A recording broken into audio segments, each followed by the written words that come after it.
नमस्कार मित्रांनो, राष्ट्रीय आरोग्य अभियान यांच्यामार्फत आरोग्य विभागामध्ये जाहिरात प्रसिद्ध करण्यात आले आहेत। यामध्ये मित्रांनो तुम्हाला कोणतीही एक्झाम न देतात तुमच्या या ठिकाणी या ठिकाणी जाहिरात प्रसिद्ध करण्यात आलेली आहे। त्याचबरोबर हा फॉर्म तुम्ही ऑफलाईन सुद्धा फॉर्म भरवायचा आहे। या व्हिडिओमध्ये आपण संपूर्ण माहिती आणि फॉर्म कसा भरला जातो याची माहिती पाहणार आहोत। तर व्हिडिओ नक्की शेवटपर्यंत पहा। व्हिडिओला लाईक करा, शेअर करा, कमेंट करा। असे नवीन पाहण्यासाठी चॅनलला सबस्क्राईब करून बेल नक्की दाबा।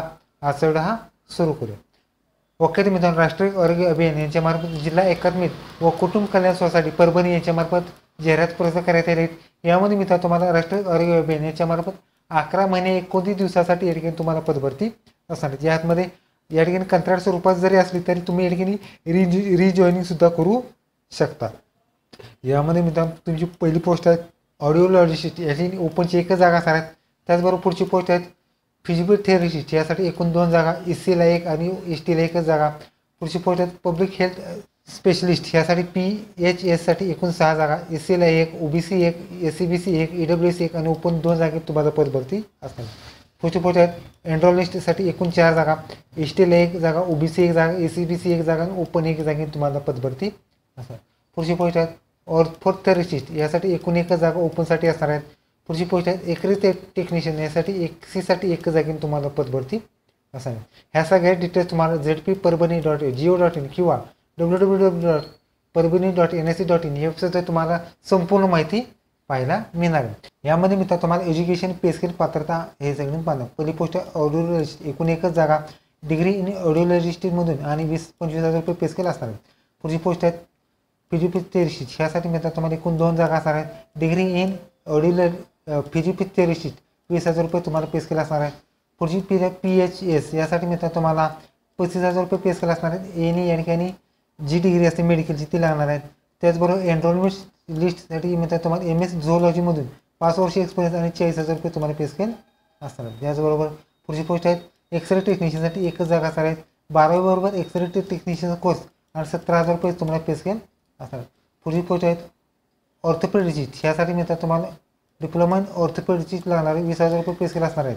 त्याचबरोबर काही पदासाठी या ठिकाणी अनुभव सुद्धा असणार आहे। ह्यासाठी मित्रांनो तुम्हाला अर्ज मित्रांनो तुम्हाला NH विभाग 2रा मजला, जिल्हा परिषद नवीन बिल्डिंग स्टेडियमजवळ परभणी याद्वारे तुम्हाला या ठिकाणी फॉर्म पाठवायचे। यामध्ये मित्रांनो तुम्हाला काही नियम व अटी आहेत। यामध्ये मित्रांनो तुम्हाला 11 महिने 29 दिवसासाठी पदभरती असणार आहेत। त्यानंतर तुमची रिजॉईनिंगसाठी करू शकता। यामध्ये मित्रांनो तुम्हाला हा फॉर्म 15/9/2025 पासून ते 26/9/2025 पर्यंत तुम्ही या ठिकाणी पोस्टाने फॉर्म भरायचा आहे। फॉर्म भरण्याचा तुम्हाला या ठिकाणी जो DD आहे तो DD या ठिकाणी अधीक्षक जिल्हा एकात्मिक व कुटुंब कल्याण सोसायटी जिल्हा परिषद परभणी याच्याद्वारे ओपनसाठी 150 रुपये, कास्टसाठी 100 रुपये तुम्हाला या ठिकाणी डिमांड ड्राफ्ट या ठिकाणी फी भरायची आहे। तर मित्रांनो तुम्ही कशा पद्धतीने तुम्ही फॉर्म भरायचे हे सुद्धा पाहणार आहात। त्यामध्ये मित्रांनो या ठिकाणी उजव्या साईडला कार्यालय नोंदणी, यामध्ये कोणताही माहिती लिहायची नाही। त्याचबरोबर या ठिकाणी मित्रांनो तुम्हाला कोणत्या पदासाठी अर्ज केला आणि पद क्रमांक काय ते लिहायचं आहे। त्याचबरोबर डिमांड ड्राफ्ट कोणत्या बँकेमध्ये लिहिला त्याचा नंबर आणि रक्कम लिहायचे। अर्जदार कोणत्या जातीचा आहे, जनरल, मेल, फिमेल लिहायचं आहे। त्याचबरोबर अर्जदाराचे संपूर्ण नाव इंग्लिशमध्ये लिहायचं आहे, मराठीमधून सुद्धा नाव लिहायचं आहे। अर्जदारामध्ये बदल झाला असता त्याचं नाव, अर्जदार वडिलांचे किंवा पतीचे नाव, अर्जदाराची जन्मतारीख DD MM वयामध्ये, त्याचबरोबर 31/8/2025 रोजी किती वय पूर्ण झालं ते लिहायचे। त्याचबरोबर उजव्या साईडला फोटो चिटकवायचा आहे, सही या ठिकाणी करायची। त्याचबरोबर अर्जदाराचे ईमेल ID लिहायचा आहे, अर्जदाराचे मोबाईल नंबर 2 लिहायचे आहेत, अर्जदाराचा संपूर्ण पत्ता जो आहे तो या ठिकाणी लिहायचा आहे। त्याचबरोबर अर्जदाराचं सध्या तो वयवाचं ते मॅरिड अनमॅरिड आहे, अर्जदार महाराष्ट्रातील रहिवासी असेल का येस करा आणि त्याचं डोमासेल जोडायचं आहे। त्याचबरोबर अर्जदार जातीचं प्रमाणपत्र आहे का ते रिसेड करा आणि त्याचं जात पुरावा आणि जातीचं नाव लिहायचं आहे। अर्जदार सध्याचे ते NH कर्मचारी आहेत का येस करा आणि त्याचा तपशील लिहायचा आहे। अर्जदार याबद्दल तुम्हाला शिस्त भंगाची काय कार्यवाही झाली का तर येस किंवा नो करा। त्याचबरोबर पुढचे आहे तो शैक्षणिक अर्हता, शैक्षणिक अर्हतेमध्ये HSC कोणत्या संस्थेमध्ये पूर्ण केले, प्राप्त गुण, एकूण गुण, टक्केवारी आणि उत्तीर्ण वर्षे शेरा लिहायचे। त्याचबरोबर डिप्लोमा संस्थेचं नाव, संपूर्ण माहिती तुम्हाला भरायची आहे। त्याचबरोबर डिप्लोमा असल्यास डिप्लोमाची माहिती भरायची आहे, पदव्युत्तर असल्यास पदव्युत्तरची माहिती भरायची आहे आणि इतरमध्ये जी काही लागलेली डॉक्युमेंट्स असतात एज्युकेशनची माहिती भरायची। त्याचबरोबर नोंदणी केल्याचा तपशील, नोंदणी केल्याचा प्रकार, नोंदणी क्रमांक, तारीख आणि वैधता तारीख लिहायची।